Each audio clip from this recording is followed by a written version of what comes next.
अरे बेटा महेश, बाहर जा रहे हो तो आते वक्त नथुराम हलवाई के यहाँ से छेने वाली मिठाई और गर्मा गर्म जलेबी लेकर आना। आज बहू से कहेंगे कि मूंग दाल की कचौरी बनाना, उसके साथ जलेबी और ताजी दही बहुत अच्छी लगती है। जब तुम्हारी माँ थी तो अक्सर मैं खाया करता था, पर उसके जाने के बाद तो खाने पीने की इच्छा ही मानो मर गई थी। अब बहू आई है तो फिर से इच्छा जाग रही है, क्योंकि बहू खाना ही इतना अच्छा बनाती है। कमल बाबू अपने बेटे महेश से कहते हैं। महेश गुस्से में बोला, बाबूजी, मैं जब भी बाहर जाता हूँ तो क्या मैं बाजार ही जाता हूँ? आपको दिख रहा है मैं किन कपड़ों में हूँ? बुढ़ापे में लगता है आपकी बुद्धि भी बूढ़ी हो गई है, पर कभी ना कभी आपने भी तो नौकरी की है। रिटायर होने के बाद क्या भूल गए हैं? अरे मैं दफ्तर जा रहा हूँ, बाजार नहीं। तभी महेश की पत्नी नेहा बोली, या बाबूजी से कैसे बात कर रहे हैं? क्या हुआ अगर उन्होंने थोड़ी मिठाई और जलेबी की मांग कर दी तो? आप भी जब छोटे थे तो उनसे ना जाने कितनी ही मांग करते होंगे, और वो हर मांग को पूरी करते होंगे, और वो भी हंसते हुए, ना कि आपकी तरह झल्लाते हुए। महेश बोला, तो तुम क्या चाहती हो, मैं दफ्तर ना जाऊं, पहले बाजार चला जाऊं? नेहा मुस्कुराकर बोली, बूढ़े और बच्चे एक जैसे होते हैं, उनकी भावनाओं को समझो, और आते वक्त जो उन्होंने कहा है वो लेते आइएगा। बस इतनी सी ही तो बात है। महेश मुंह बनाता हुआ बोला, ठीक है, ले आऊंगा।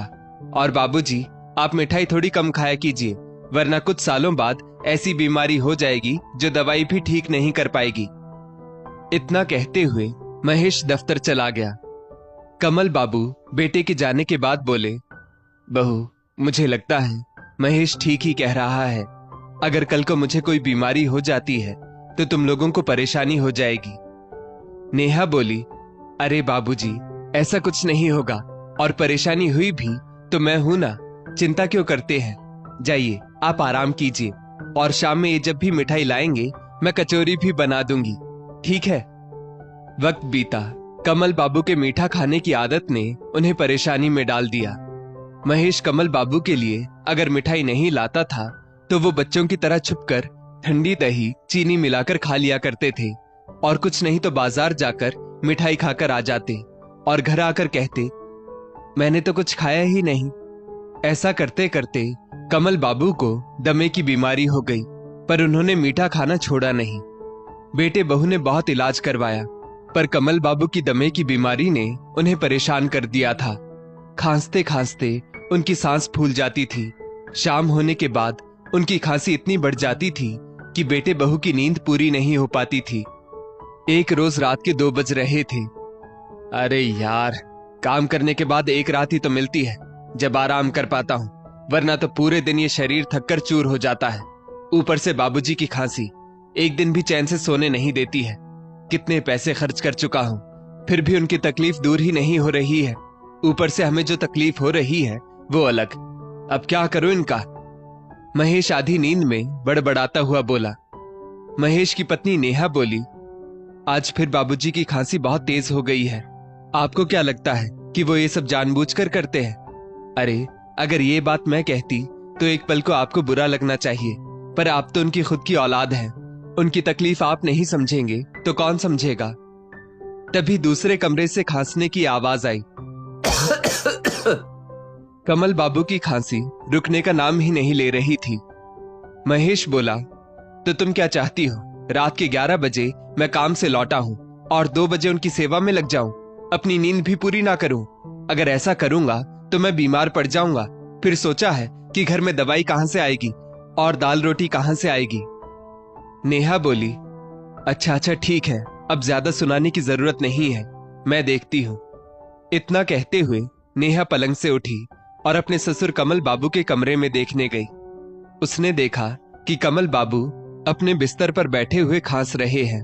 खांसते खांसते उनका पूरा चेहरा लाल हो गया था। अचानक से उनकी नजर जब नेहा पर गई तो वो बोले, बहू, ये दमे की खांसी तो दम के साथ ही जाएगी, और देखो ना, इस खांसी ने तो मेरा जीना हराम किया ही है। तुम लोगों को भी चैन से नहीं जीने दे रही। पता नहीं भगवान मुझे किस पाप की सजा दे रहे हैं। इस खांसी के साथ मेरा दम क्यों नहीं निकाल देते? कम से कम मेरे किए की सजा मेरे बच्चों को तो ना मिले। नेहा बोली, बाबूजी, आप ऐसा क्यों सोचते हैं? फिर कभी ऐसा मत कहिएगा। बच्चे माँ बाप की सेवा नहीं करेंगे तो और कौन करेगा? और आज अगर हम आपके लिए नहीं खड़े हुए तो कल को हमारे बच्चे क्या हमारे लिए खड़े होंगे? चलिए अब दवाई ले लीजिए, इससे आपको आराम मिल जाएगा और नींद भी आ जाएगी।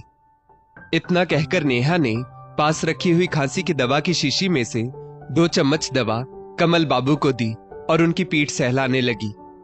कमल बाबू की आंखों में आंसू आ गए और उन्होंने बड़े प्यार से नेहा को आशीर्वाद देते हुए कहा, जुग जुग जियो मेरी बच्ची।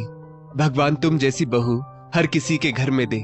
तुम जैसी बहू अगर घर में होगी तो उस घर के आसपास भी तकलीफ नहीं भटकेगी। पूरे दिन काम करती हो और रात में मेरी ये खांसी तुम्हें ठीक से सोने भी नहीं देती, तुम्हारी नींद खराब कर देती है। नेहा बोली, नहीं बाबूजी, मैं भी तो आपकी बेटी हूं और ये तो मेरा फर्ज है। कमल बाबू बोले, बेटा अब आशीर्वाद के अलावा मेरे पास तुम्हें देने के लिए और कुछ भी नहीं है। तभी महेश की कमरे से आवाज आई, अब पूरे दिन बाबूजी की सेवा में लगी रहोगी या आराम भी करोगी, वरना अगले दिन घर का काम नहीं कर पाओगी। कमल बाबू ने बेटे की बात सुनी तो नेहा से बोले, जाओ बेटा आराम कर लो, वरना कल का दिन तुम पर भारी हो जाएगा। इतना कहकर उन्होंने अपने रुमाल से अपना मुंह ढक लिया ताकि दोबारा उनकी खांसी की आवाज उनके बेटे बहू तक ना जाए। नेहा उठकर वहां से चली गई। कमल बाबू की पत्नी का देहांत करीब 4 साल पहले हो गया था। अभी पिछले साल उन्होंने अपने बेटे महेश की शादी नेहा से की थी। नेहा अपने माता पिता की 2 संतानों में सबसे छोटी थी, बड़े लाड़ प्यार से पली थी। पर जब से नेहा इस घर में आई थी, उसने ससुराल को ही अपना घर और ससुर को अपना पिता मान लिया था। बीते कुछ समय से उसके ससुर कमल बाबू की तबीयत ठीक नहीं रहती थी और नेहा दिन रात उनकी सेवा में लगी रहती थी। इस बात से कमल बाबू तो खुश थे, किंतु महेश, उसकी शादी को अभी उतना वक्त नहीं हुआ था। नेहा उसे वक्त नहीं दे पाती थी, जिस वजह से वो चिड़चिड़ा रहता था। अगले दिन महेश काम पर जाने से पहले कमल बाबू के कमरे में गया और बोला, बाबूजी, ये गर्म पानी की बोतल आपके पास रख दी है, इससे आपकी खांसी कम हो जाएगी। कमल बाबू बोले, बेटा मेरी वजह से तुम लोगों को कितनी परेशानी हो जाती है, पता नहीं भगवान मुझे कब मुक्ति देंगे। महेश बोला, बाबूजी मेरी बातों का बुरा मत मानिएगा, काम कर करके मैं भी थक जाता हूँ और उसी गुस्से में कुछ कह देता हूँ, पर मैं कभी आपका बुरा नहीं चाहूंगा। और फिर आपकी बहू कहती है कि आप तो हमारे घर की नींव हैं, आप हैं तो हम लोग हैं। अब चलता हूँ काम पर, वरना देरी हो जाएगी। कमल बाबू बोले, अच्छे से जाना बेटा और जल्दी आना। हर रात सोने से पहले चाहता हूँ एक बार तुम्हारा चेहरा देख लूं, ताकि चैन से आंखें बंद कर पाऊं। खुश रहो और तरक्की करो। 1-2 दिन तो कमल बाबू को खांसी कम हुई, फिर तीसरे दिन उनकी खांसी ने जोर पकड़ लिया। वो रुकने का नाम नहीं ले रही थी। नेहा बीच बीच में आकर उन्हें कभी गर्म पानी देती तो कभी दवाई देकर फिर उनकी पीठ सहलाती कि शायद उन्हें थोड़ा आराम मिल जाए। थोड़ी देर बाद नेहा खाना लेकर आई और बोली, बाबूजी थोड़ा सा खा लीजिए, इससे आपको ताकत मिलेगी। कमल बाबू बोले, नहीं बहू, लगता है आज दम निकल जाएगा, अगर कुछ खाया तो खांसी बढ़ जाएगी। महेश अब तक नहीं आया, उसे बुला लो, जी बहुत घबरा रहा है, बस एक बार उसे देखना चाहता हूं। इतना कहकर कमल बाबू फिर जोरों से खांसने लगे। उनकी खांसी थी कि रुकने का नाम नहीं ले रही थी। रात के 10 बज गए थे। खांसते खांसते उनका चेहरा पसीने से लथपथ हो गया था, मानो रात के सन्नाटे में बस कमल बाबू के खांसने की आवाज आ रही हो।